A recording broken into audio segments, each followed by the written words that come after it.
Саламатсыңар балдар. Бүгін математика сабағы. Бүгінгі өтө турган темабыз туйынтмалардағы амалдарды аткаруунун тартиби. Сабактын максаты. Балдар, бул сабакта амалдарды аткаруунун тартиби боюнча жаңы маалымат аласыңар. Туйынтмалардын маанилерин жаңы маалыматты колдонуп, амалдарды аткаруунун тартибин сактоо менен эсептейсиңер. Аткарылган мисалдардын маанилерин даяр чыгарылышы менен салыштырасыңар. Сабактын аягында же андан ары жаңы маалымат боюнча түшүнүүңөрдү башкаларга айтып бере аласыңар. Мындан ары туйынтмалардын маанилерин табууда колдоносуңар. Туйынтмалардагы амалдарды аткаруудан эсептөө көндүмүңөр өнүгөт. Туйынтмалардын маанилерин табасыңар жана аларды даяр чыгарылыштары менен салыштырып, айырмачылыктарын айта аласыңар. Өз алдынча туйынтмаларды түзүп, маанилерин табасыңар.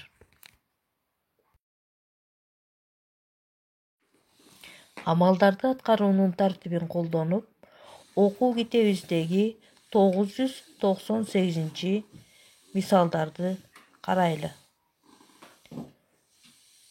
Мында туйынтмалар берилген.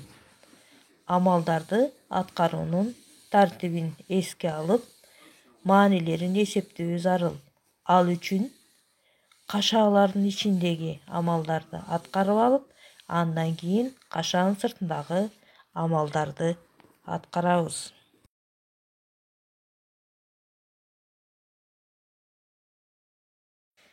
Эми 998 мисалдардан биринчи туйынтманын маанисин эсептейли.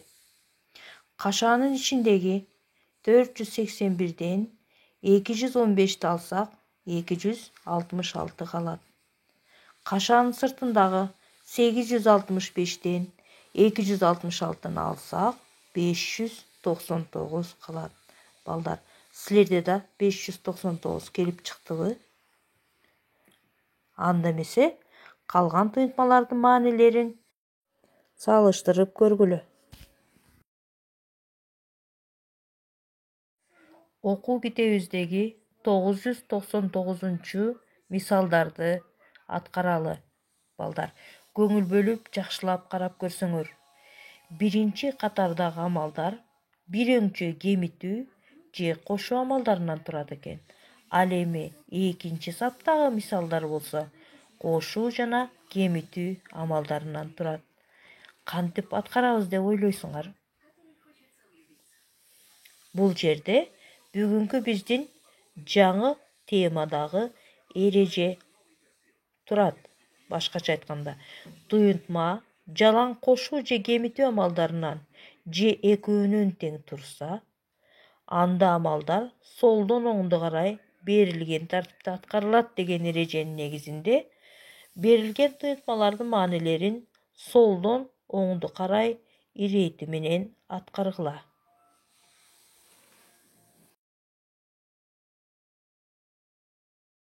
Анда эмесе биринчи туйынтманын маанисин эсептеп көрөлү. Амалдар ирети менен солдон оңду көздөй аткарылат деген эреженин негизинде 816'дан 256'ны кемитсек 560 калат.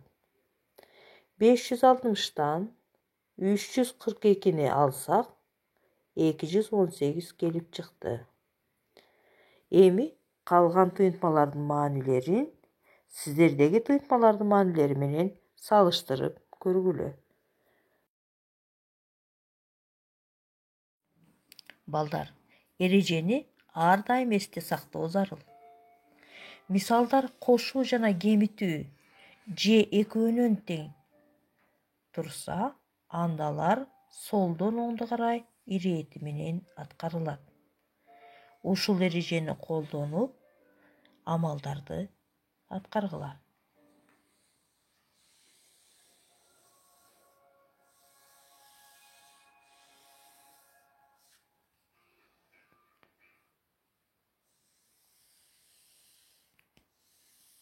аткарып бүтсөңөр, анда мендеги жооптор менен салыштыралы дагы 4-чү мисал чыгарылды.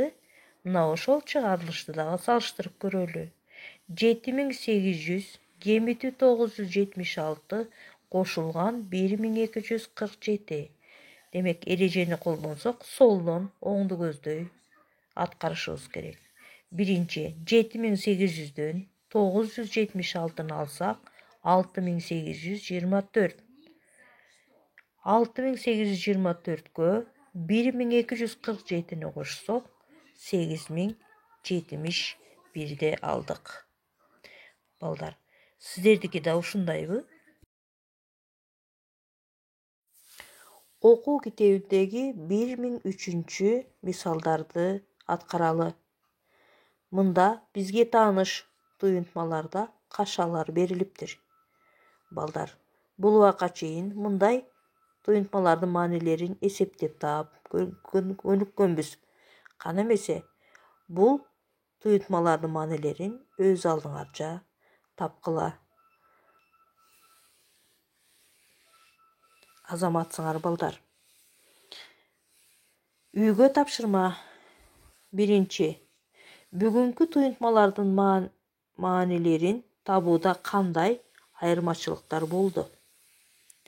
Өз алдыңарча бүгүнкү амалдарды аткаруунун тартибине 3төн туюнтма түзүп чыгаргыла. Суроонун жообун, туюнтмалардын чыгарылыштарын мугалимге жөнөтөсүңөр. Кийинки сабакка чейин сак саламатта туруңуздар.